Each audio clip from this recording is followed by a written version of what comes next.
ओम शांति। ओम शांति। तो आज 51 दिन की इस पट्टी का दिन है 21 और मुरली अप्रैल मास की शुरू हो चुकी है। तो 2 अप्रैल 1984 की मुरली है और मुरली का टाइटल बिंदु का महत्व।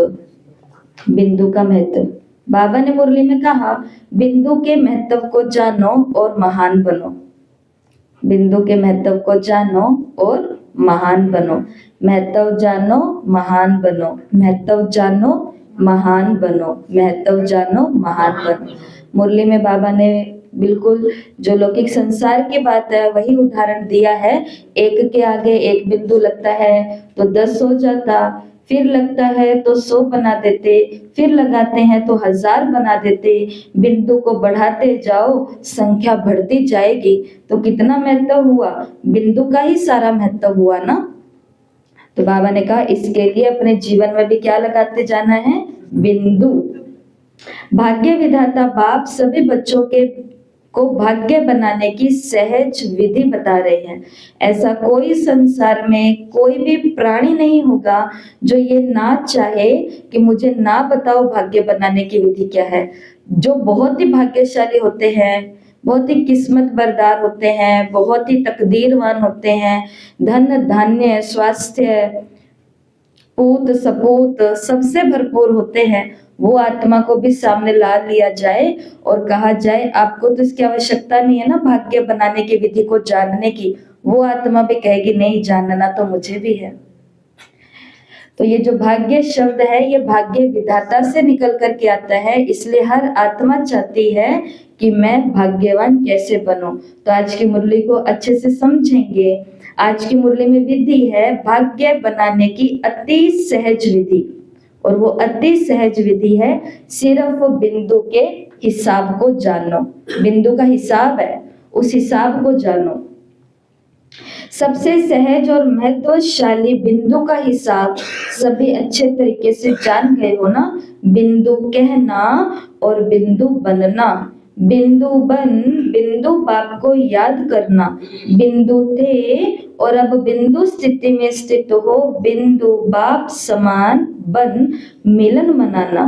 3 बातें कही। बिंदु ही कहना, बिंदु ही बनना, बिंदु बन करके बिंदु बाप को याद करना। और इससे चौथी चीज प्रैक्टिकल में आएगी और वो चीज ये होगी कि हम उस बाप के समान उसी स्थिति में आ जाएंगे। तो वो भगवान किस स्थिति में बैठा है? भगवान सदा साक्षी स्थिति में बैठा है। भगवान सदा खुश स्थिति में बैठा है। भगवान सदा निर्बंधन स्थिति में। भगवान के 850 करोड़ बच्चे हैं, लेकिन कोई भी ऐसा बोल सकता है कि आज रात रात आपको मेरे साथ ही रहना, कहीं नहीं जाने दूंगी आज आपको मैं, किसी के कोई काम नहीं करने दूंगी, आज सिर्फ आपको मेरे साथ ही डिनर करना है, मेरे साथ ही सैर करनी है, मेरे साथ ही रहना है, मेरे घर के अंदर ही आपको विचरण करना है। भगवान बांध सकता है उसको कोई ऐसे? वो कहेगा कि हाँ मैं तुम्हारे साथ ही रहूंगा। वो इतने रूप बना लेगा कि आत्मा को यहाँ भी महसूस होगा, और जिस जिस कोने में 830 करोड़ लोग उसको पुकार रहे हैं वहां वहां पर बिंदु एक साथ में अनुभव होगा। इसलिए ब्रह्मा के लिए भी ये बात कहते हैं कि ब्रह्मा को सहस्त्र भुजाएं। तो वो सहस्त्र भुजाएं कौन? वो हम भगवान के बच्चे होते हैं जो भगवान की तरह उस स्थिति का अनुभव भी कर सकते हैं, और ब्रह्मा बाबा की तरह साथ का। तो बाबा ने कहा ये मिलन मनाने का युग है, ये उड़ने का युग है। ब्राह्मण जीवन है ही मिलने और मनाने के लिए। तो इस विधि से, कौन सी विधि? बिंदु बनना, बिंदु बनकर बिंदु को याद करना, और फिर बिंदु की स्थिति में आकर के उससे मिलन मनाना, उसके जैसा। इस विधि से हमें क्या प्राप्ति होगी? इस विधि से बाबा ने कहा कर्म करते हुए कर्मों के बंधन से मुक्त कर्मातीत स्थिति का अनुभव करेंगे। कर्मातीत स्थिति क्या होती है? उदाहरण के तौर पर ये जो देही अभिमानी स्थिति है, कर्मातीत स्थिति, काम कर रहे हैं लेकिन महसूस नहीं होता कि हम टू मच काम कर रहे हैं। मानो घर के अंदर बहुत हमारे खास मेहमान आने वाले हैं, एक ऐसे मेहमान जिनके आने से घर के अंदर खुशी की लहर दौड़ जाती है, जो आते हैं तो सबके लिए कुछ ना कुछ जरूर लेकर के आते हैं, जो पुराने पन्नों को, व्यर्थ पन्नों को नहीं खोलते हैं, जो नई आशाएं और नई उम्मीद लेके, ऐसे रिश्तेदार होते हैं ना सबके पास। इसके उलट भी होते हैं लेकिन इसके सुलट भी होते हैं।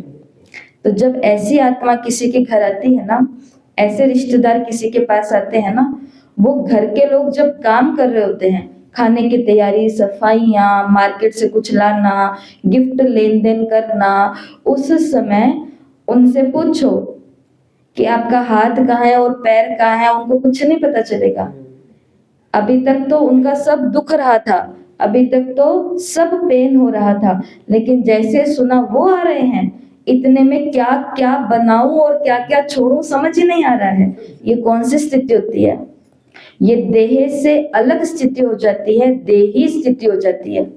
इतना टू मच काम कर रहे हैं लेकिन कर्म से अतीत हो चुके हैं, ये कर्मातीत स्थिति हो जाती है। इसलिए जब हम किसी को कोर्स के लेसन देते हैं ना, तो उनको हम ये बात बोलते हैं कि आप ये मत समझना कि आपको योग करना नहीं आता। हम में से हर एक व्यक्ति जब से पैदा हुआ है तब से योग ही तो कर रहा है। हमने या तो किया भौतिक योग, भौतिक योग मतलब मेरा मोबाइल, मेरा माइक, मेरे गैजेट्स, मेरी बाइक, मेरी स्कूटी, मेरी गाड़ी, मेरा घर, मेरी ड्रेस, मेरी सुई, मेरा धागा। तो हमारा अभी तक योग किसके साथ रहा है? भौतिक वस्तुओं के साथ ही तो रहा है, या फिर अपने रिश्ते नाते मित्र संबंधियों के साथ। वो योग को हमें कहाँ शिफ्ट करना है? परमात्मा के साथ शिफ्ट करना है।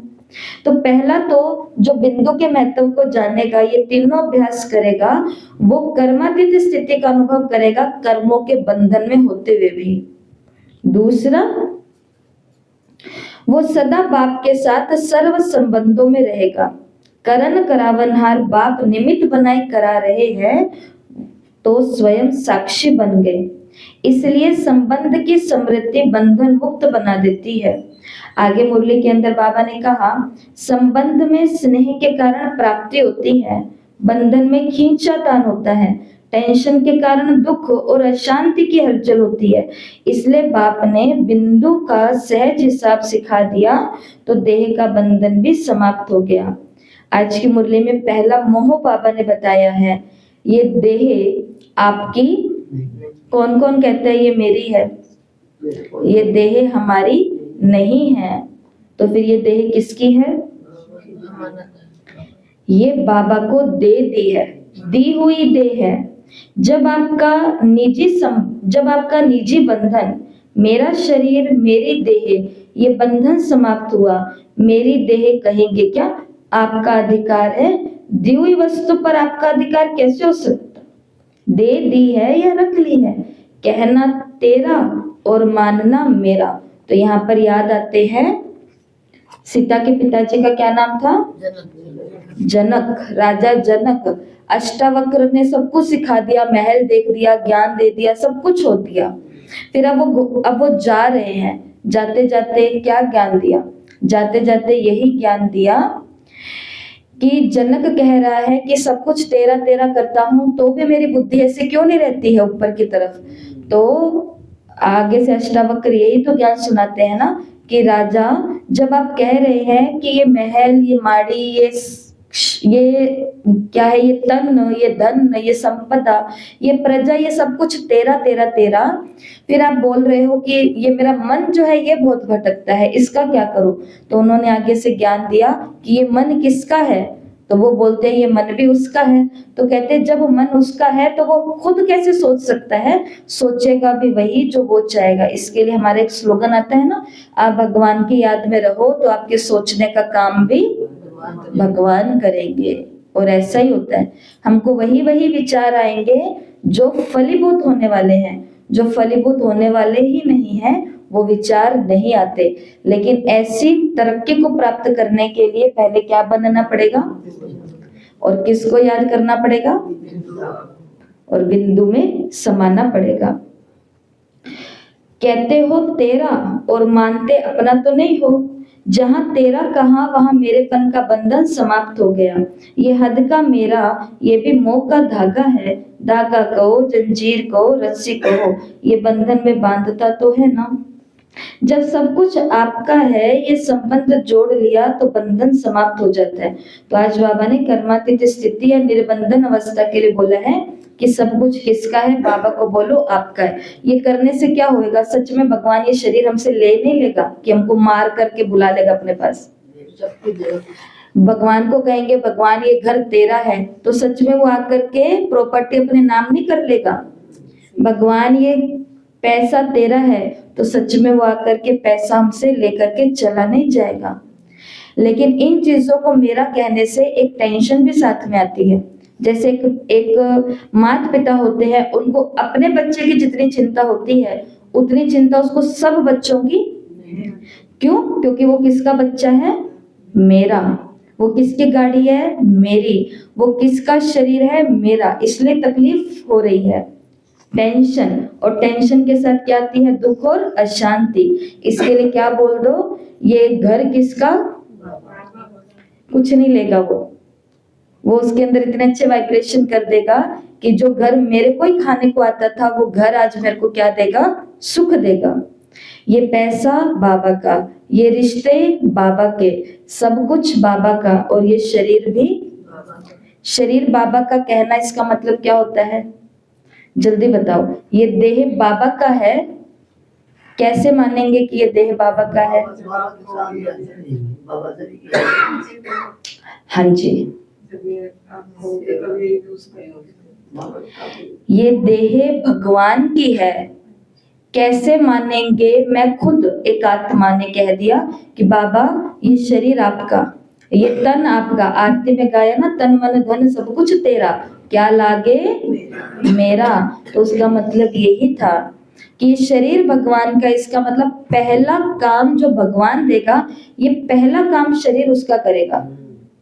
जैसे कई कई माताएं हमारी हैं, वो बहुत बिजी होती है, तो मैं कभी कहती हूँ ना, मैंने कहा देख लो मेरे साथ कोई है नहीं, अगर आप आ सको, चल सको, ये बना सको, ये करा सको, तो कहते ठीक है दीदी। मैंने कहा काम कुम कर रहे होंगे? वो कहते पूरी जिंदगी दीदी काम ही किए हैं। कहते काम तो घर आके मैं फिर कर लूंगी, लेकिन ये वाला काम फिर से नहीं मिलेगा। इससे पता चलता है कि समर्पित आत्मा ने अपनी देह किसको दे दी है, भगवान को दे दी है।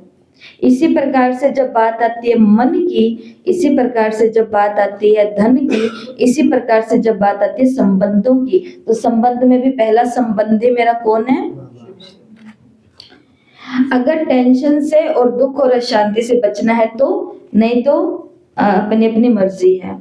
बाबा ने कहा कई बच्चे सदा और सर्व संबंध में बंधन मुक्त रहते हैं, और कई बच्चे समय प्रमाण मतलब से संबंध जोड़ लेते हैं। इसलिए ब्राह्मण जीवन का जो अलौकिक मजा है ना, वो पाने से वंचित रह जाते हैं।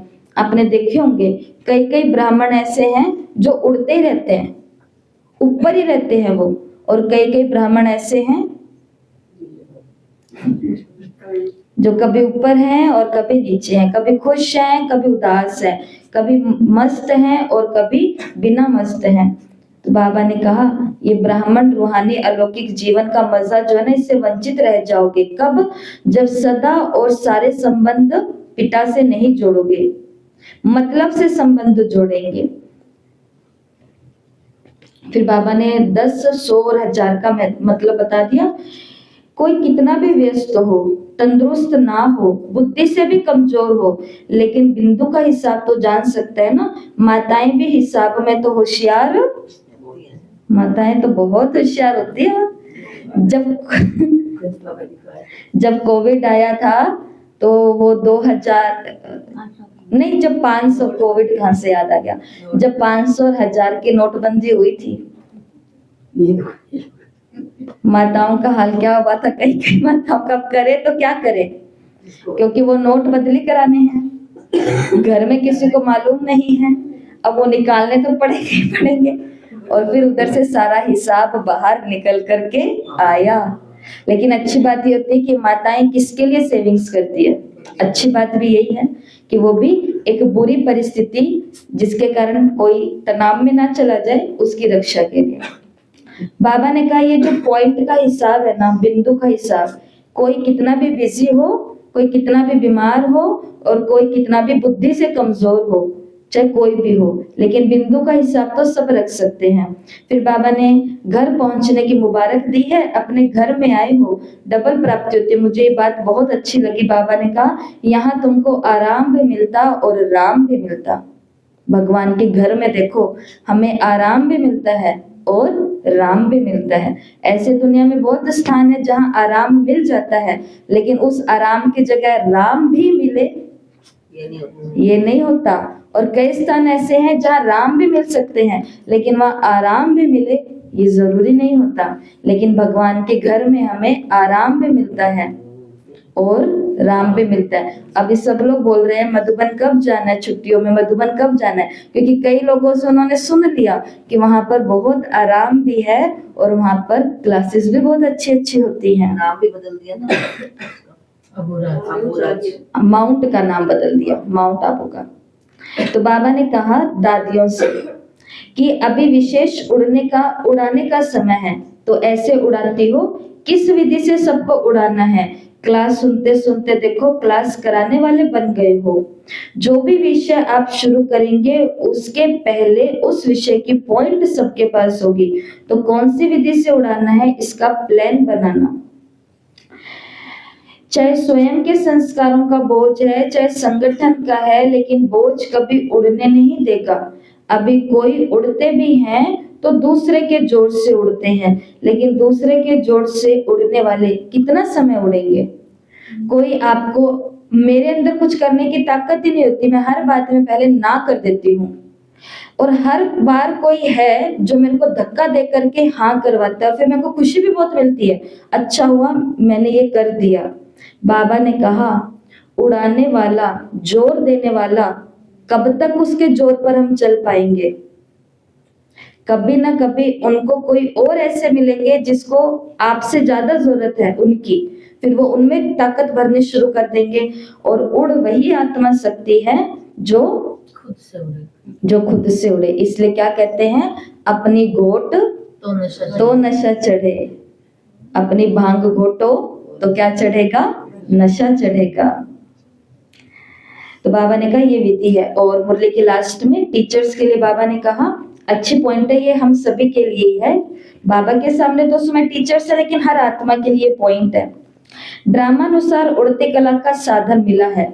एक ही बात है यहाँ पर, उड़ती कला का साधन क्या है, निमित्त भाव। जो आत्मा खुद को ये समझती है यहाँ की जिम्मेवारी मेरी है, ये सेवा करना मेरा फर्ज है, अपने शहर का उद्धार करना मेरा फर्ज है, अपने घर का कल्याण करना मेरा फर्ज है। जो हमने वहां पर भी कल बोला कि जो यहाँ पर समझदार व्यक्ति बैठा है जो कहता है मुझे मेरा घर स्वर्ग बनाना है, ये तो सब चाहते हैं, लेकिन जो समझदार व्यक्ति ये बोलता है कि घर को स्वर्ग बनाने के लिए वो घर की मूर्ति मैं बनूंगी, सहन मैं करूंगी, त्याग मैं करूंगी, तपस्या मैं करूंगी, दाता की तरह मैं दूंगी, तो उसके अंदर क्या चाहिए, निमित्त भाव चाहिए। और बाबा ने कहा ये लिफ्ट है, और इस लिफ्ट के द्वारा सेकंड में पहुंचने वाले उड़ती कला वाले हो।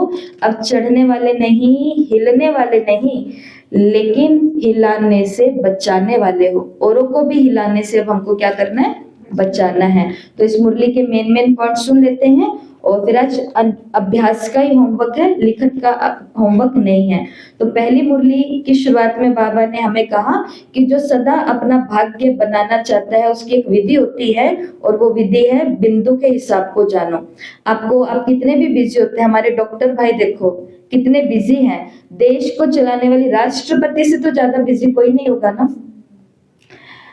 चाहे धर्म नेता है, अभिनेता है, खिलाड़ी है, जो भी है, जहां जहां बाबा के बच्चे बैठे हैं ना, वो सभी टू मच बिजी हैं। और टू मच बिजी होने के बाद भी हर घंटे में 1 सेकंड वो क्या कर लेते हैं, मेडिटेशन कर लेते हैं। बिंदु बनकर बिंदु बाप को याद करते हैं, और उससे उनका भाग्य बढ़ता जाता है। 1 के आगे 0 0 0 0 लगते जाते हैं। तो कितने लाख करोड़ अरब खरब चाहिए खाते में हमें, पदम सबसे बड़ा होता है, पदम, तो इतने चाहिए। तो पहली बात आज ये याद रखना, बिंदु के महत्व को जानना। और इस विधि से होगा क्या, हम कर्म बंधनों से कर्मातीत हो जाएंगे। कोई आत्मा, कोई संस्कार, कोई शरीर हमको बांध नहीं पाएगा। और सारे संबंध किससे जुड़ जाएंगे फिर हमारे, क्योंकि बंधन तो बाबा ने कहा अपनी तरफ खींचता है, और पहला बंधन बाबा ने देह का बंधन बताया है, तो ये देह किसकी है, बाबा की है। संबंध भी बाबा ने कहा अपने मतलब से नहीं जोड़ो, कि जब दुख का समय आया, मतलब हुआ तो बाबा से अपना संबंध जोड़ लिया, नहीं, वो सुख के समय में भी मेरा कंपेनियन है, पार्टनर है, साथी है, और वो दुख में भी मेरा कंपेनियन, पार्टनर और साथी है। और फिर बाबा ने यहाँ संतुष्टता की बात कही। बाबा के घर आराम भी मिलता है और राम भी मिलता है। और उड़ने वाले उड़ाने वाले बनो। आज की मुरली से होमवर्क है, वतन में बिंदु स्थिति का अभ्यास करना है। तो वतन, सूक्ष्म वतन के अंदर ब्रह्मा बाबा बैठे हैं, फरिश्तों के बादशाह, सामने मैं छोटा फरिश्ता बैठा हूँ। बिंदु यहाँ चमक रहा है प्रकाश की काया में, और बिंदु बाबा के मस्तक पर चमक रहा है। बिंदु बनकर बिंदु को देखना है, बिंदु को बिंदु के अंदर समा जाना है।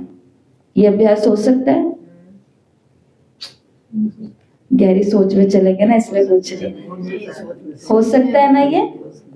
बिंदु बनकर बिंदु को देखना है और बिंदु के अंदर एंटर हो जाना है। और बिंदु के अंदर जाते बिंदु नहीं मिलेगा। परम धाम में बहुत सारा प्रकाश है। जैसे सागर जितना हमको दिख रहा है उतना गहरा नहीं है। सागर के अंदर जितना डीप जाओगे, जितना डीप जाओगे, जितना डीप जाओगे, वो उतना ही गहरा है, गहरा है, गहरा है। तो परम धाम में भी बिंदु बिंदु बन करके जाता है, तो प्रकाश प्रकाश प्रकाश के भीतर और प्रकाश है।